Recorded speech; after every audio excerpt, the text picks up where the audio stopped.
साथियों, आज के वीडियो का जो हमारा थंबनेल है, बावजूद जवाब आर्बिट्रेटर नियुक्त करने का नोटिस, उसका जो जवाब देना है वह आर्बिट्रेटर को भी देना है, क्लेमेंट कंपनी को भी देना है और देना है उस लीगल प्रतिनिधि या उस लीगल फर्म को जिसने आपको आर्बिट्रेशन का पहला नोटिस भेजा था। साथियों, महत्वपूर्ण बात और महत्वपूर्ण वीडियो है। इस वीडियो को सुनने और समझने के लिए आपको वीडियो का एक एक शब्द ध्यान से सुनना पड़ेगा। साथियों, की विषम परिस्थिति और आर्थिक हालातों के चलते हम लोन डिफॉल्ट हो गए। विषम परिस्थिति और आर्थिक हालातों से त्रस्त होकर यदि कोई व्यक्ति लोन की ईएमआई नहीं भर पाता है तो यह कोई अपराध नहीं है, यह एक सिविल डिफॉल्ट है। और इस सिविल डिफॉल्ट में जो कंपनियां हैं, एनबीएफसी कंपनियां हो गई या बैंक्स कह लो, इनके पास एक अधिकार है आर्बिट्रेशन का। और वो अधिकार क्यों है?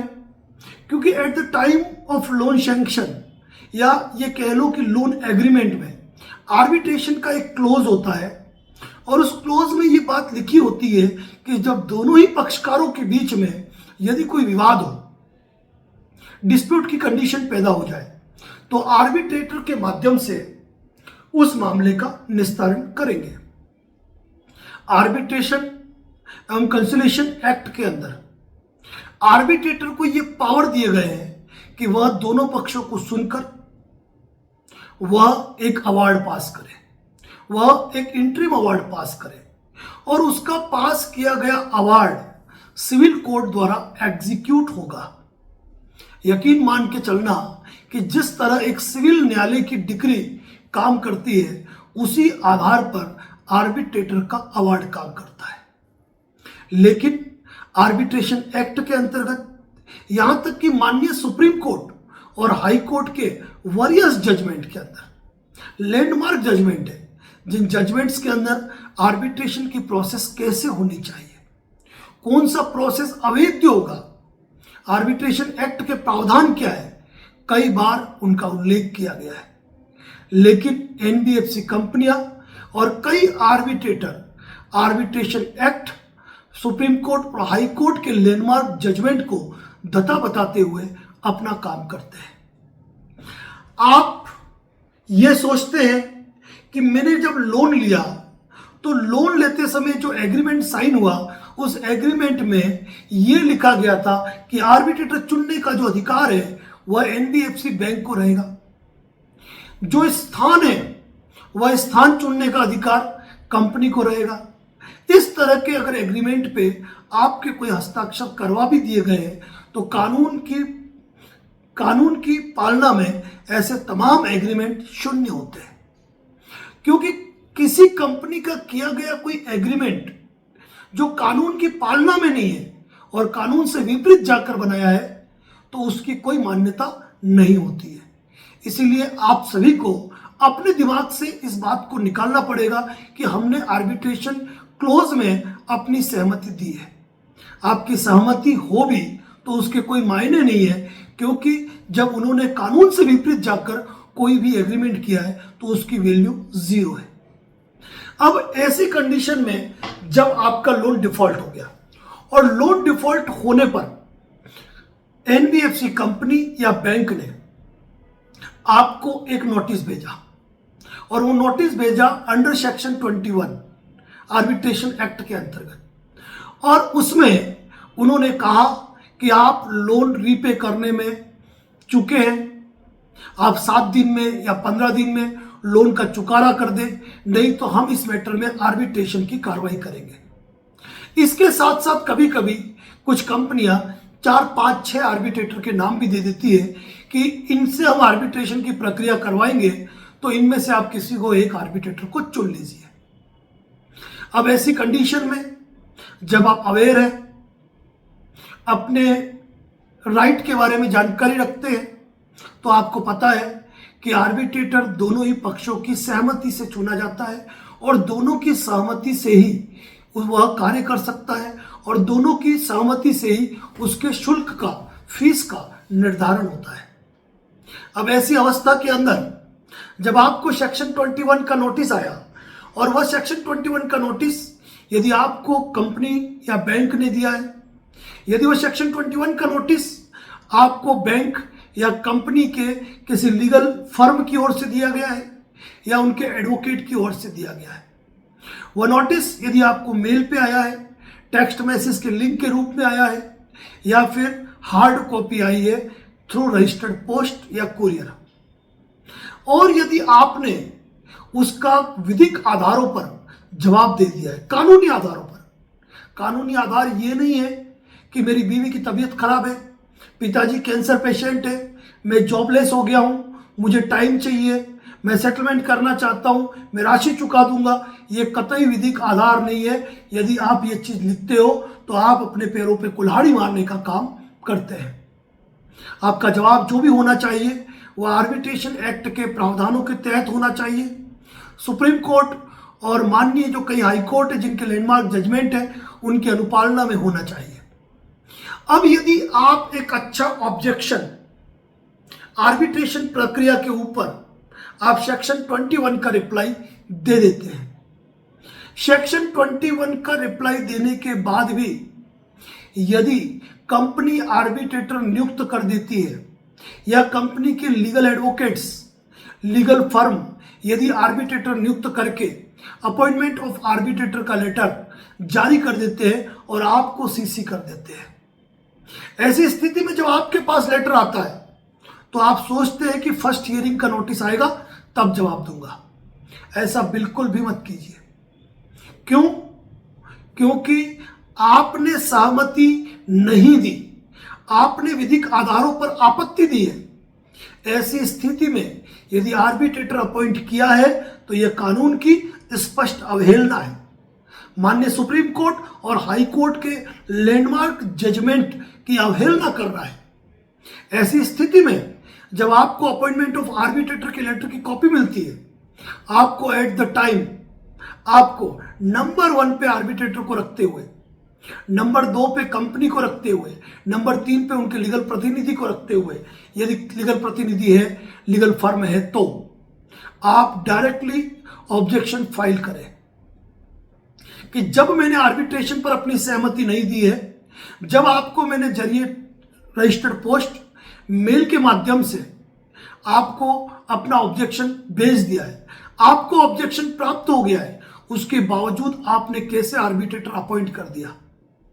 मैं अपोज कर रहा हूं, मैं विरोध कर रहा हूं आपकी आर्बिट्रेशन कार्रवाई का, और इस लेटर की एक कॉपी मैं आर्बिट्रेटर साहब को भी भेज रहा हूं क्योंकि वह कानून के ज्ञाता है, वह आर्बिट्रेटर है तो उनको आर्बिट्रेशन एक्ट का अच्छी तरीके से जानकारी है। वह भलीभांति जानते हैं कि ऐसी स्थिति में वह आर्बिट्रेशन की प्रक्रिया को कर ही नहीं सकते। ये मैं कैजुअल वर्ड बोल रहा हूं, एक स्पेसिफिक भाषा के अंदर इसका ड्राफ्ट होता है। आप भेज दीजिए आर्बिट्रेटर महोदय को, क्लेमेंट कंपनी को और उनकी लीगल फर्म को। अब इसके बावजूद भी यदि आपको फर्स्ट आर्बिट्रेशन का नोटिस आता है आर्बिट्रेटर का, तो आपको उसका भी रिप्लाई करना है और आपको लिखना है कि श्रीमान आर्बिट्रेटर महोदय, अपॉइंटमेंट ऑफ आर्बिट्रेटर के टाइम मैं ऑलरेडी आपको रिप्लाई कर चुका हूं। यह आर्बिट्रेशन अपॉइंटमेंट, यह आर्बिट्रेटर अपॉइंटमेंट मेरी बिना असहमति के हुआ है, और जब आपको इस चीज की जानकारी थी उसके बावजूद आपने मुझे फर्स्ट हियरिंग का नोटिस भेज दिया। इसीलिए मैं पुनः आपको याद दिलाना चाहता हूं कि मेरे द्वारा अपनी असहमति जाहिर की गई है, और मुझे यह प्रतीत होता है कि आप क्लेमेंट कंपनी के हित में काम कर रहे हैं, क्योंकि यदि आप क्लेमेंट कंपनी के हित में काम नहीं कर रहे होते तो आप मुझे फर्स्ट हियरिंग का नोटिस भेजते ही नहीं जब मेरे द्वारा आपको जवाब दे दिया गया है। साथियों, यहां पे ये ध्यान रखने का जरूरत है कि आपके 1 तारीख का नोटिस ये आपको 4 तारीख को मेल करते हैं, 5 तारीख को रजिस्टर्ड पोस्ट करते हैं और समय देते हैं 7 दिन का। यानी कि टोटल क्लेमेंट कंपनी के हित में काम करना चाहते हैं कुछ आर्बिट्रेटर। और यहां पर मैं आपको कह रहा हूं कि पहला जवाब फर्स्ट हियरिंग पे आप रिप्लाई दे दीजिए। और हमेशा एक बात कह रहा हूं, जब भी कोई रिप्लाई दे आर्बिट्रेशन के मैटर में, मेल करे तो करे, लेकिन मेल के साथ रजिस्टर्ड पोस्ट जरूर करे। और रजिस्टर्ड पोस्ट करे तो उसकी एक कॉपी, डाक रसीदें, डिलीवरी रिपोर्ट 8-10 दिन बाद ट्रैकिंग करके निकाल लीजिए, क्योंकि ये एक बहुत बड़ा एविडेंस होता है कि आपने सेक्शन 21 का रिप्लाई दिया, आपने अपॉइंटमेंट ऑफ आर्बिट्रेटर का रिप्लाई दिया, आपने आर्बिट्रेटर की फर्स्ट हियरिंग के नोटिस पर भी आपने जवाब दिया। जब आप ऑब्जेक्शन दे चुके हैं तो किसी आर्बिट्रेटर ट्रिब्यूनल पर रजिस्ट्रेशन करना है नहीं करना आपकी इच्छा है, क्योंकि जब आप ऑब्जेक्शन दे रहे हैं तो आप उनकी ऑनलाइन मीटिंग क्यों ज्वाइन कर रहे हैं?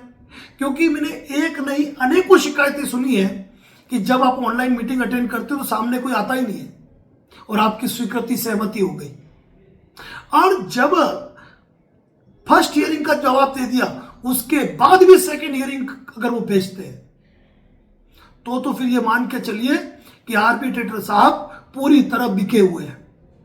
खुला कहता हूं मैं, कंपनी के हित में काम कर रहे हैं, या कह लो कि वो कंपनी का काम लगातार करना चाहते हैं ताकि कंपनियों का काम उनको मिलता रहे। ऐसी स्थिति में सेकंड बार आप जवाब दीजिए और जवाब में लिखिए कि मैं पहले लगातार रिप्लाई दे चुका हूं, लगातार रिप्लाई आपको मिल चुके हैं, फिर भी आपने मुझे दूसरी हियरिंग का नोटिस भेज दिया है। मैं आपको सूचित करना चाहता हूं कि इस आर्बिट्रेशन पर मेरी निम्न बिंदुओं पर मेरी असहमति है। पूरा लेटर वापस ड्राफ्ट होगा आपका, और लिखिए कि आप बार बार आर्बिट्रेशन नोटिस भेज के मुझे हरेसमेंट कर रहे हैं, और यदि इसी प्रकार आप हरेसमेंट करते रहे और अगर अगला कोई नोटिस भेजा तो मुझे सक्षम प्राधिकारी को इस संदर्भ की शिकायत प्रस्तुत करनी होगी, और वो होगा अंतिम ब्रह्मास्त्र। ये सेकेंड हियरिंग पे भी रिप्लाई भेज दो आप।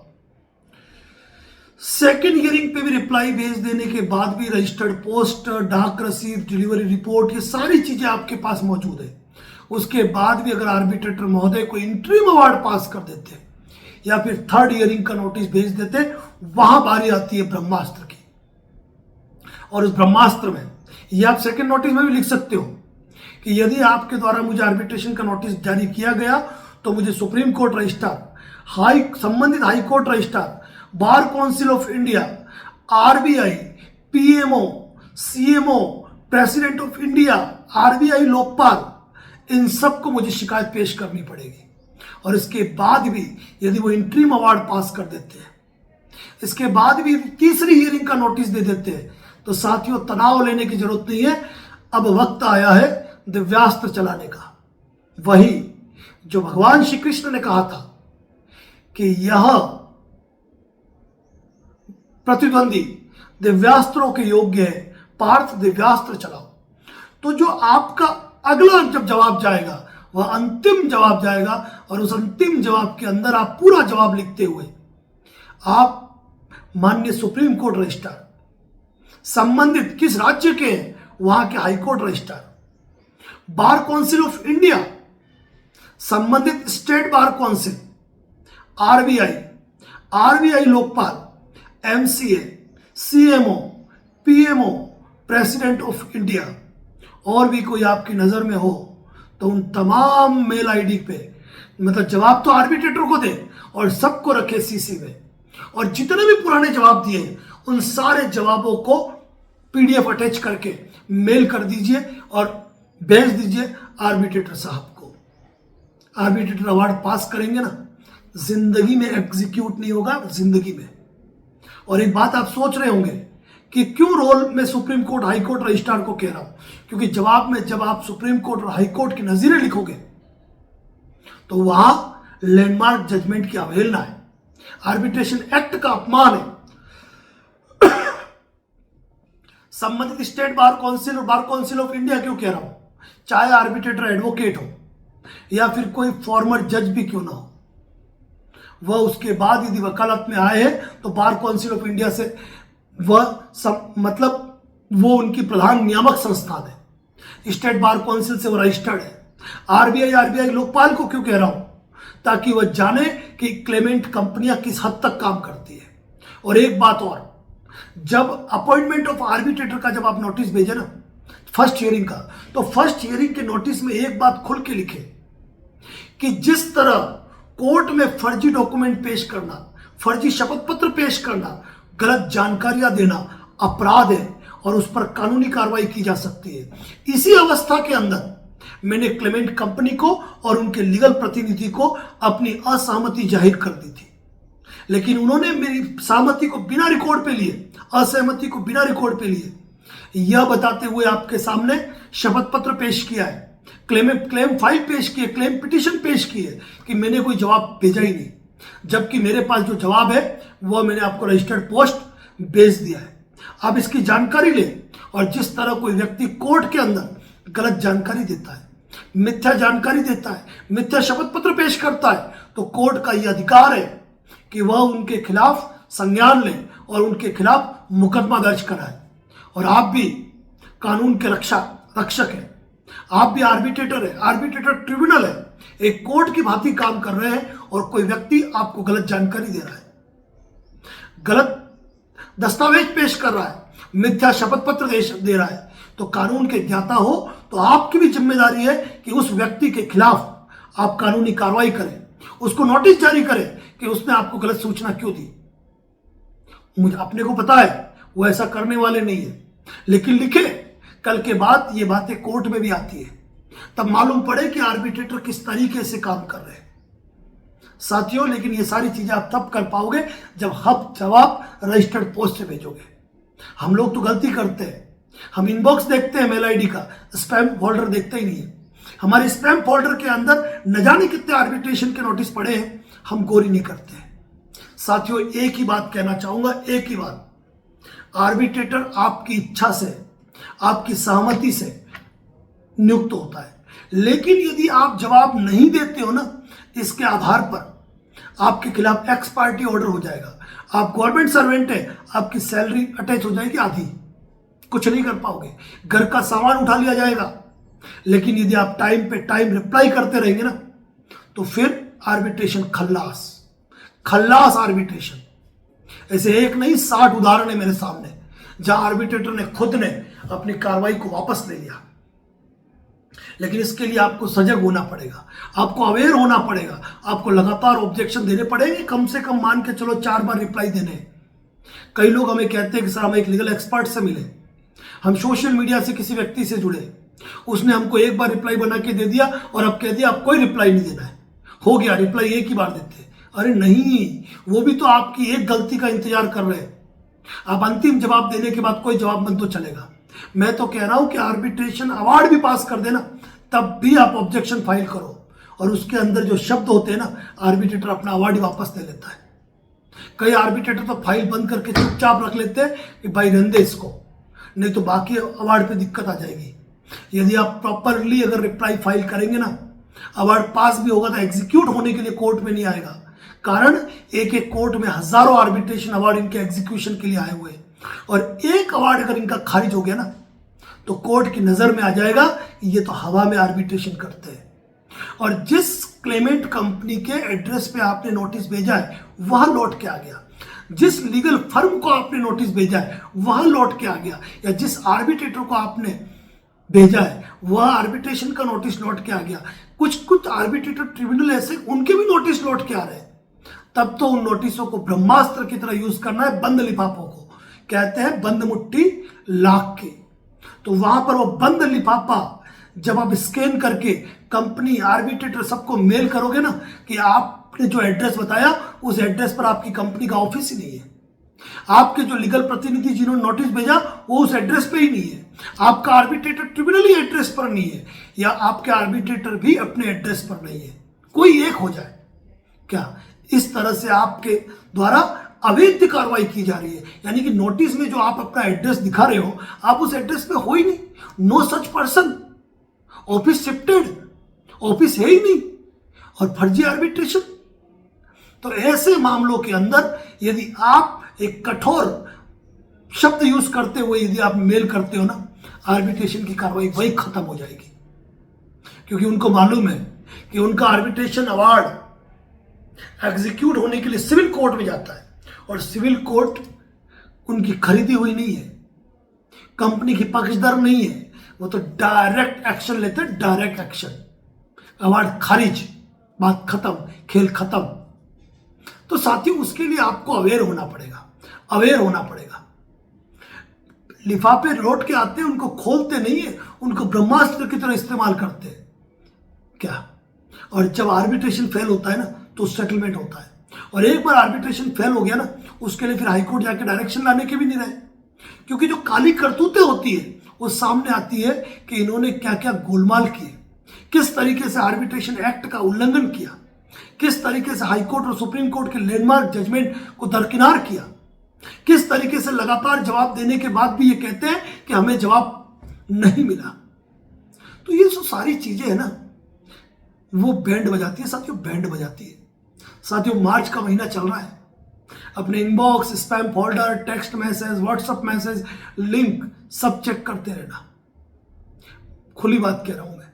और आर्बिट्रेशन का नोटिस आया है ना, ये इंतजार मत करो 7वें दिन जवाब दूंगा, सेम डे जवाब दो, पोस्ट करो, जरूरत पड़े स्पीड कुरियर से, जो ब्लू डार्ट जैसे कुरियर है उन कुरियर से भेजो जिनकी ट्रैकिंग रिपोर्ट लो, लेकिन रजिस्टर्ड पोस्ट जरूर करना।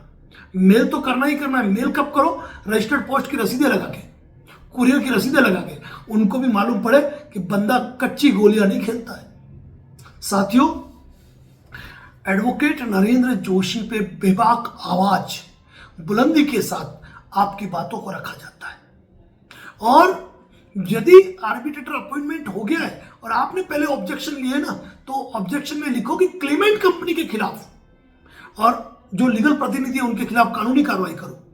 अगर तुम सच्चे कानून के ज्ञाता हो, तुम आर्बिट्रेटर हो, तुम कानून की पालना करते हो, तो तुम्हारे सामने ये सच्चाई आ गई, फिर क्यों तुम कंपनी के पक्षधर बने हुए हो।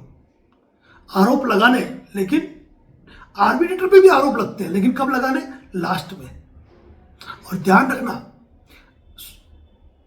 बता रहा हूं, वापस बता रहा हूं, जब बार बार नोटिस आए तब तो supreme court, high court, registrar को लेना ही लेना है, संबंधित स्टेट बार काउंसिल को लेना है, बार काउंसिल इंडिया को भी लेना है, साथ में आरबीआई लोकपाल को भी लेना है, पीएमओ, सीएमओ और प्रेसिडेंट ऑफ इंडिया को भी लेना है, ताकि लगातार अगर इस तरह की शिकायतें जाएगी तो एक बदलाव आएगा कि लोग हरेसमेंट के शिकार ना होंगे।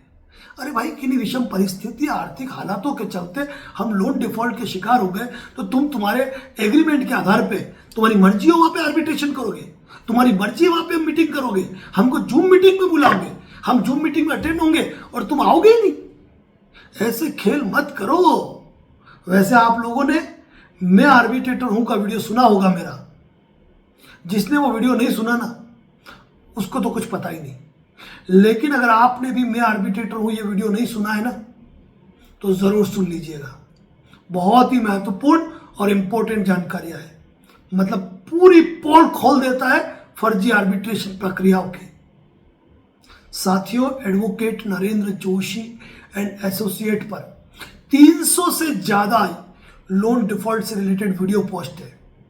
यदि एक एक वीडियो को अगर आप देख लो ना, तो मैं दावे के साथ कहता हूं आप अपने इन बुरी और विषम परिस्थितियों के अंदर भी लोन डिफॉल्ट से लड़ना सीख जाओगे, आर्बिट्रेशन हरेसमेंट से लड़ना सीख जाओगे, रिकवरी एजेंट को मैनेज करना सीख जाओगे, सारे लीगल नोटिसों के रिप्लाई खुद देना सीख जाओगे। और एक बात और कहना चाहूंगा, आर्बिट्रेशन नोटिस के अंदर आपको एडवोकेट हायर करने की जरूरत नहीं है, अपने जवाब आप खुद भेज सकते हो, यह चीज आप ध्यान रखना। आपने देखा है कई लोग लीगल एक्सपर्ट की राय में चले गए, दूर बैठे एडवोकेट से जवाब भिजवा दिए, अब न तो उनके पास डाक रसीदें हैं, न जवाब की कॉपियां है, न डिलीवरी रिपोर्ट है। कल के बाद क्या करोगे, परेशान होंगे और क्या करोगे। साथियों, इसी प्रकार के legal update advocate Narendra Joshi YouTube channel पर मिलते हैं। चैनल पर नए हैं तो चैनल को सब्सक्राइब करें। आपका कोई मित्र परिचित लोन के दलदल में धंसा है ना, तो उसको ये वीडियो जरूर शेयर करें।